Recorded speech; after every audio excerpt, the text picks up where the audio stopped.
नमस्कार दोस्तों, आपका स्वागत है हमारे YouTube channel learning point with Abhishek में।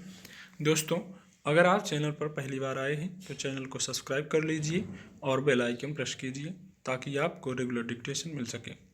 80 शब्द प्रति मिनट डिक्टेशन स्टार्ट। मैं शुरू से ही घुमक्कड़ प्रवृत्ति का हूँ तथा राहुल सांकृत्यायन की तरह नवा जिंदा बाजिंदा की लिखी उपरोक्त पंक्तियाँ मुझे भी घूमने हेतु प्रोत्साहित करती रही हैं। मुझे अगस्तीन की कही बात बिल्कुल सत्य प्रतीत होती है। संसार एक महान पुस्तक है। जो घर से बाहर नहीं निकलते वे व्यक्ति उस पुस्तक का मात्र एक पृष्ठ ही पढ़ पाते हैं। पिछले 5 वर्षों में मैंने भारत के लगभग 20 शहरों की यात्रा की है। इनमें दिल्ली, मुंबई, राजस्थान, मध्य प्रदेश, ओडिशा, गोवा आदि शामिल हैं। इन शहरों में भुवनेश्वर ने मुझे सर्वाधिक प्रभावित किया है।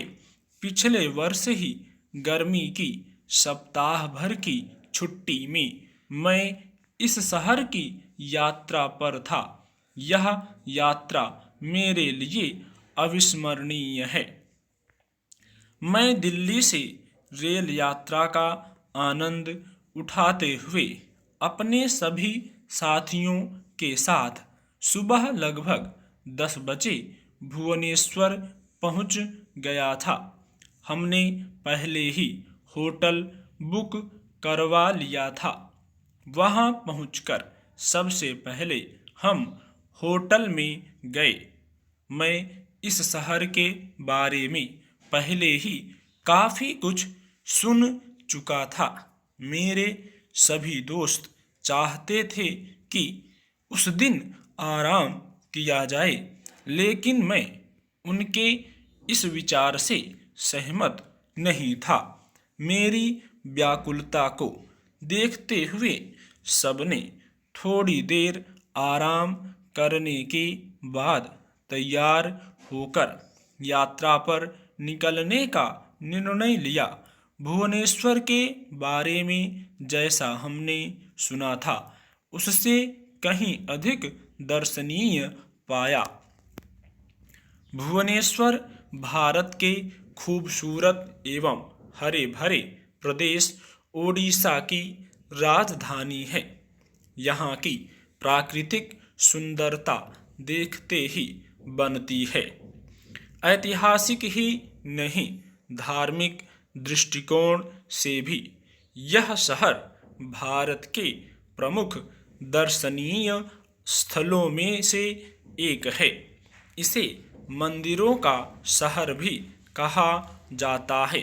यहाँ प्राचीन काल के लगभग 600 से अधिक मंदिर हैं, इसलिए इसे पूर्व का काशी भी कहा जाता है।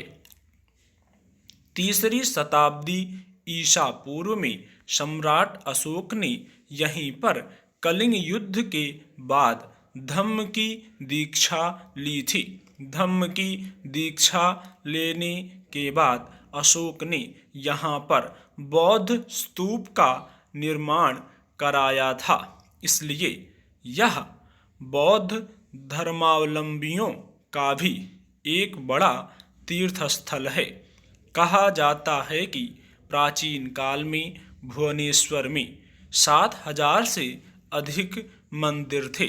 इनमें से अब केवल 600 मंदिर ही शेष बचे हैं। स्टॉप।